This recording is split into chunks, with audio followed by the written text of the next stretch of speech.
Okay, like, subscribe and share. Can you share on X, because there's so much with the grooming gangs and Rupert Lowe and his investigation, his inquiry. He's horrified at what he's hearing.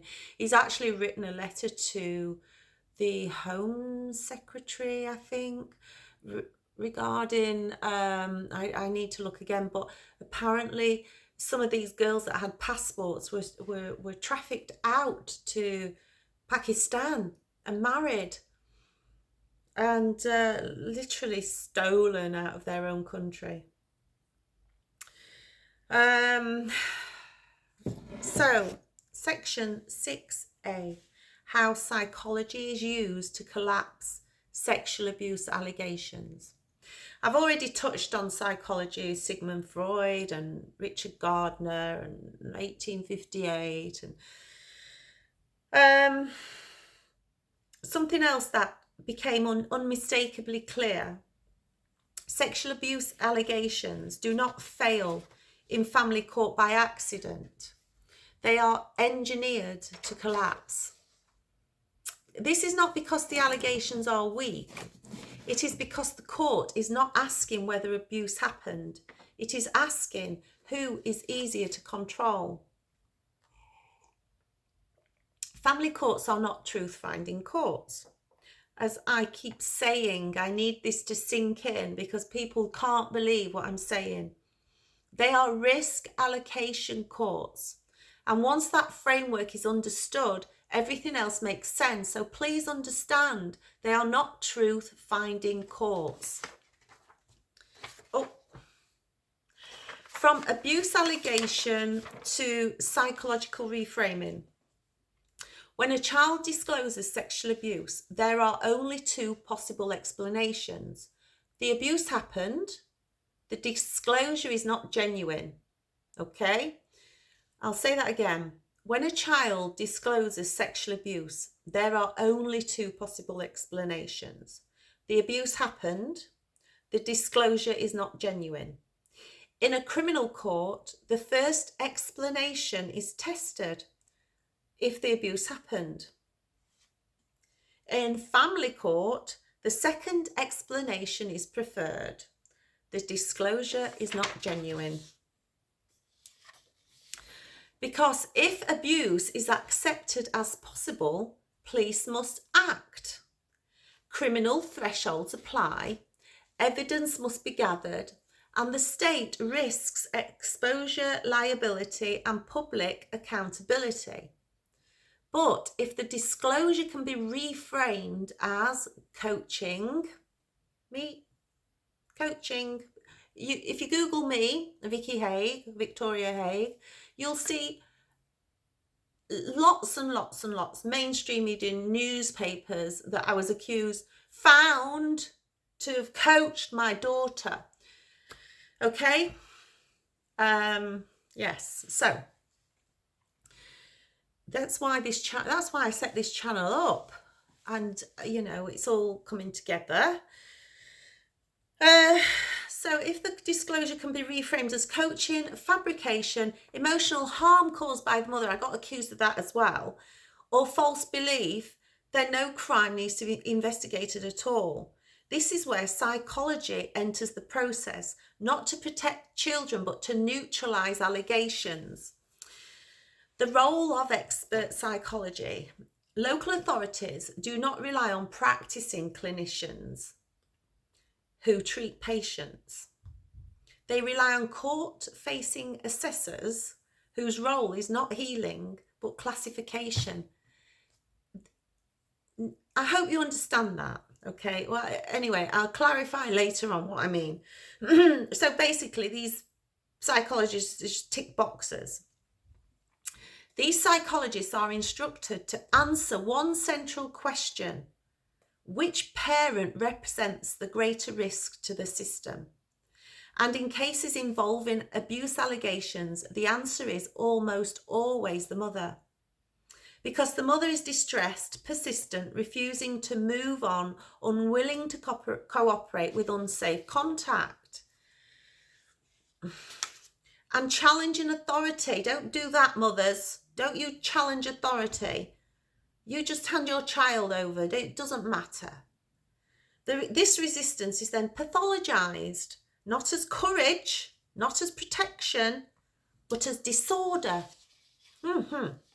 In my own case, I thought she was ever so nice. Oh, I thought she'll see, this lady will see that I'm a protective mother. In my own case, a local authority appointed psychologist diagnosed me with a borderline personality disorder. The father was considered fine. No trauma assessment was conducted, no context was applied, no allowance was made for the fact that I was responding to my child's disclosures of abuse. My distress was not seen as a normal maternal response to danger. It was seen as evidence against me. It was seen as evidence against me. What chance did I have?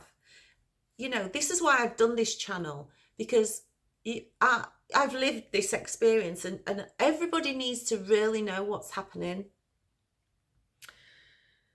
Later, I couldn't believe the assessment, by the way. Like, I've got a personality, I was running a successful business, you know, I was very well known, and they're trying to say I did a disorder. Later, well, straight away after, I paid for an independent practicing psychologist, someone who actually treated patients, not courts. He found no personality disorder, no pathology, and no psychological abnormality. Instead, he described my experience as being akin to the witch trials. So if you haven't seen my witch trials podcast, it's the very first one I did. Please go and watch it. It's very interesting, and I really want to go back into the history of, this is what I set my channel up for, to go into the history of custody and everything. But because of everything that's happening, I have to focus on the here and now. A system that presumes guilt, diagnoses dissent, punishes refusal to comply, and calls persecution assessment. I was assessed. I wasn't persecuted. I wasn't tortured. No, I was assessed. I was assessed. All those arrests, throwing me in prison cells, following me. Why abuse allegations collapse? Once a mother is diagnosed or even merely labelled, everything changes. From that moment, the abuse allegation no longer matters. The child's disclosures are reinterpreted. Any future disclosure is dismissed and the narrative is sealed. Guardians are instructed that if the child speaks of abuse again, they must be told it didn't happen. If my daughter mentions abuse again, you have to tell her that it didn't happen. This is not safeguarding. This is suppression. The mother is removed, the child is silenced, and the allegation disappears, not because it was false, but because it was inconvenient. Why this protects abusers? Why it protects abusers? This framework creates the safest possible environment for a perpetrator. Because the criminal process is bypassed, the mother is discredited, the child learns disclosure is dangerous, and professionals are insulated from responsibility. The system does not have to prove the father is safe, it only has to prove the mother is unsafe to believe. This should be whiskey. Well, I don't drink whiskey. I mean, I've written this and I'm reading it and I'm still shocked. I'm still in shock. I've written it. I'm just presenting what I've written and I'm still like, oh my goodness. And once that is done, the child can be placed anywhere, including with the person they disclosed abuse against. Voila! C'est comme ça. The outcome. This is how abuse allegations fail. Mothers lose custody, children are left unprotected, and the system continues without scrutiny. Not because professionals are stupid,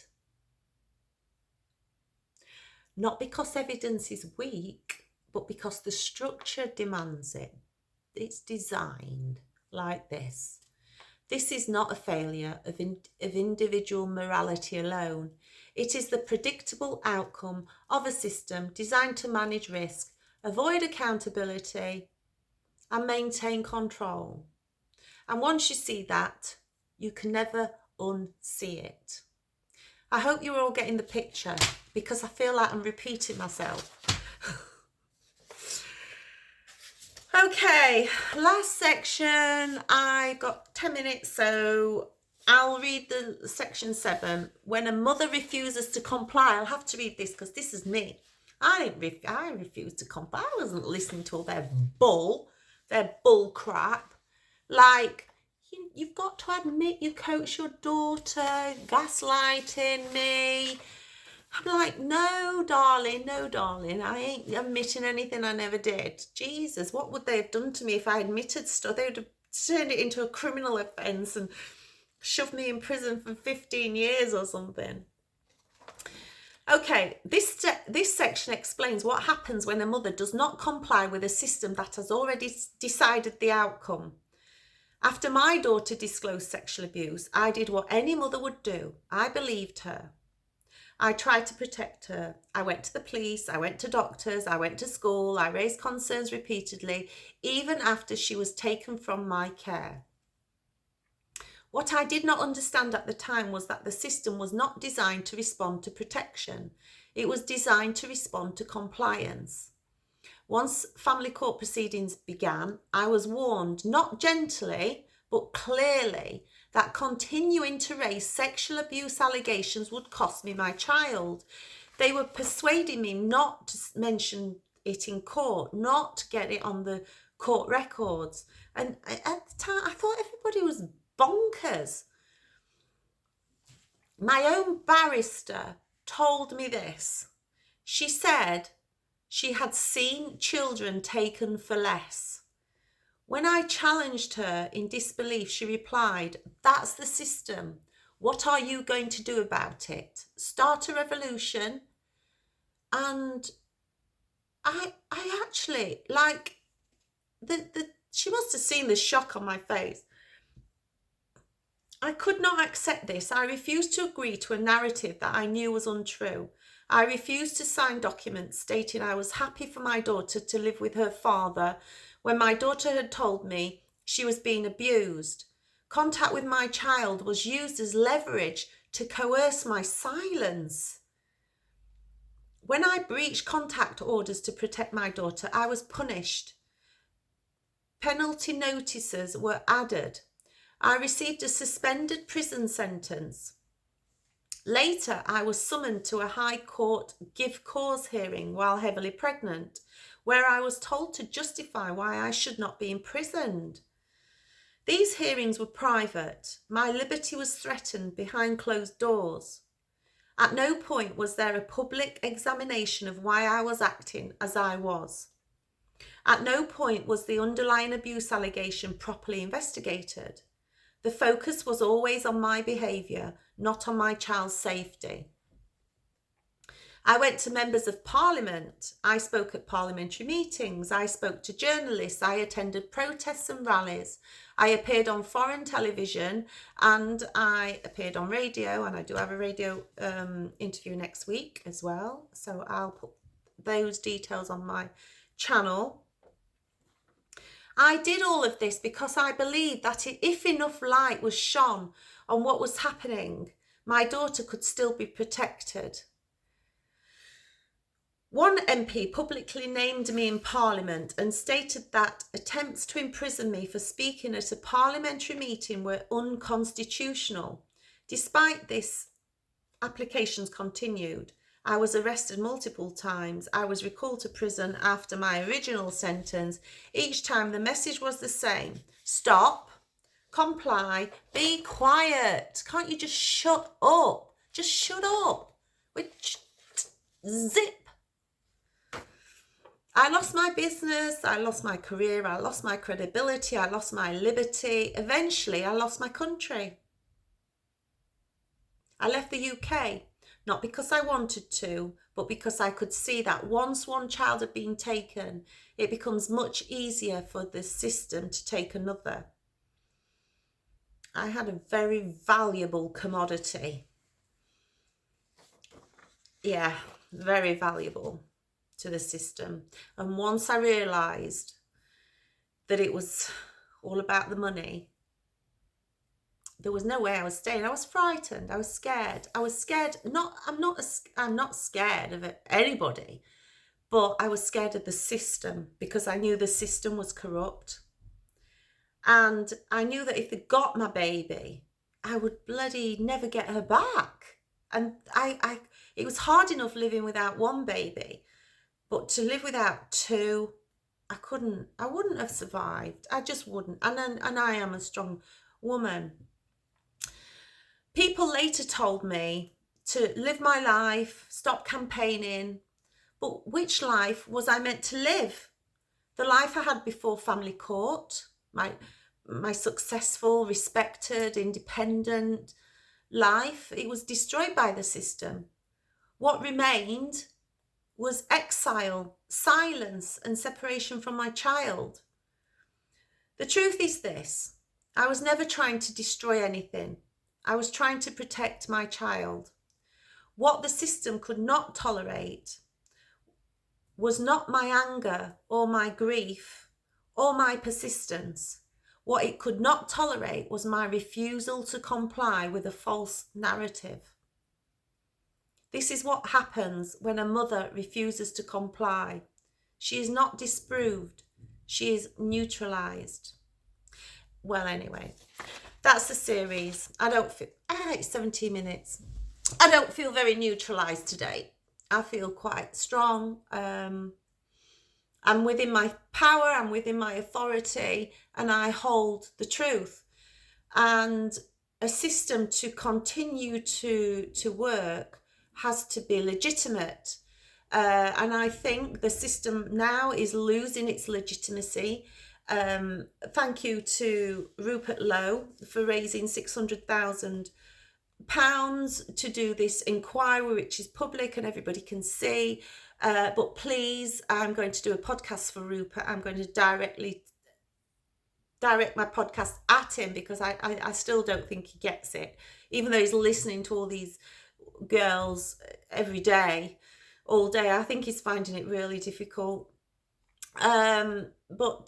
Yes, I'm going to explain that there's not just the grooming gang victims, there's all the protective mothers as well. So we need our voice giving back, and maybe we can do another independent inquiry and raise money for that and get all these mothers and all the children that have grown out of the system, aged out of the system, that were taken from their mothers.